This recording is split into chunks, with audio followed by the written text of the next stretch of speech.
Hello, Jessica Frost Ballas here with a video for Honeybee Stamps. Today I'm sharing a few ways to step up your layering stencils, so let's get started. First, I'm using the gorgeous Hearts and Bloom layering stencil set. It has 4 layers to give you your hearts, flowers, and foliage. I decided to use Oxide inks with a light gray cardstock for a softer design than using bright white cardstock. I taped the first layer to a panel of 6x6 cardstock and blend saltwater taffy over the large hearts. I just re-inked most of my Oxide pads, so I blend off some of the excess onto scrap paper before bringing it to the stencil. I apply ink with a fairly heavy hand, and I love how the Oxides sit on top of the colored cardstock instead of soaking into it like a dye ink. Once I'm done, I remove the stencil and dry the ink with my heat gun.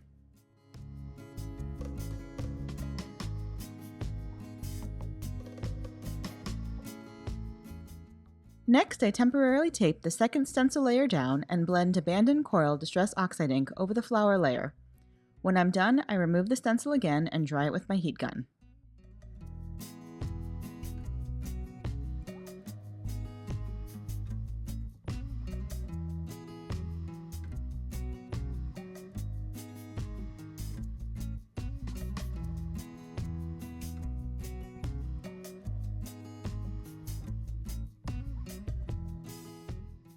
For my third layer, I start by blending Tattered Rose Oxide ink onto my panel, but I ended up not liking the pale pink.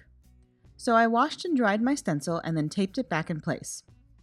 This time I apply metallic gold pigment ink, and I really love how it turned out. It gave the panel just the right amount of shimmer.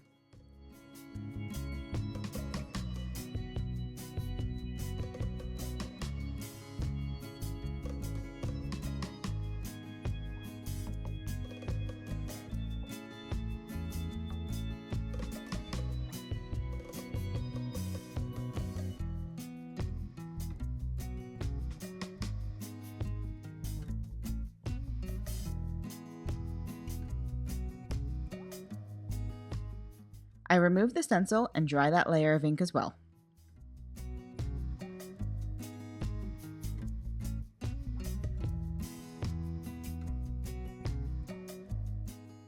Then I place the last stencil layer over the panel and blend Chipped Sapphire Distress Oxide ink over the foliage. I love a coral pink, gray, and navy combo, and these colors work so well together.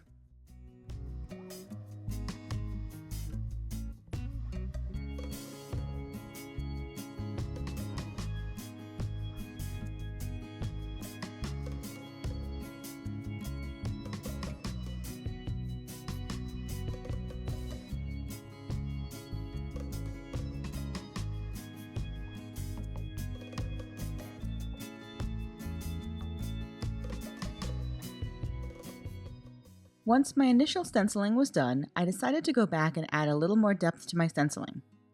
I placed the first heart layer back on the panel and use a small blending brush to apply a little Abandoned Coral Oxide ink over the edges of the large hearts. This just helps that pink blend a little better.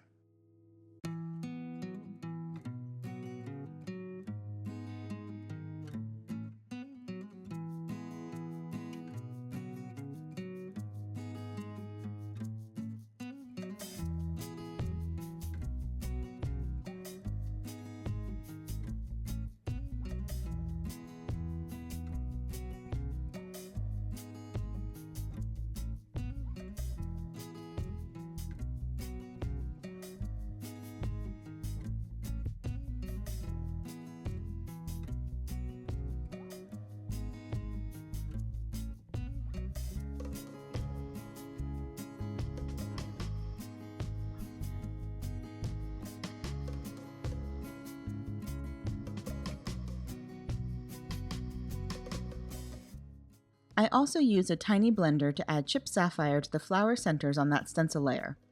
I feel like it just helps tie things together a little better.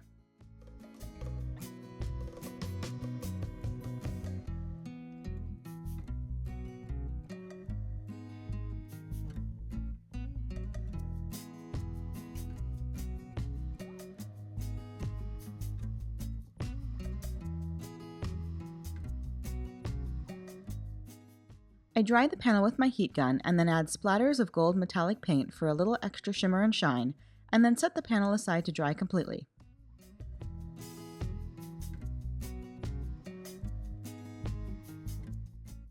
While it was drying, I stamp a sentiment from It's Always Been You onto navy cardstock and heat emboss it with brass embossing powder.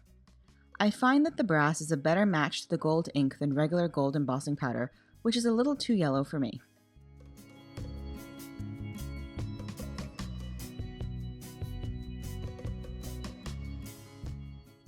I die cut the sentiment with the coordinating die and then add a tangle of metallic gold thread behind it. I trim the stencil panel down to 4 by 5 1/4 and adhere it to an A2 panel of the same navy cardstock.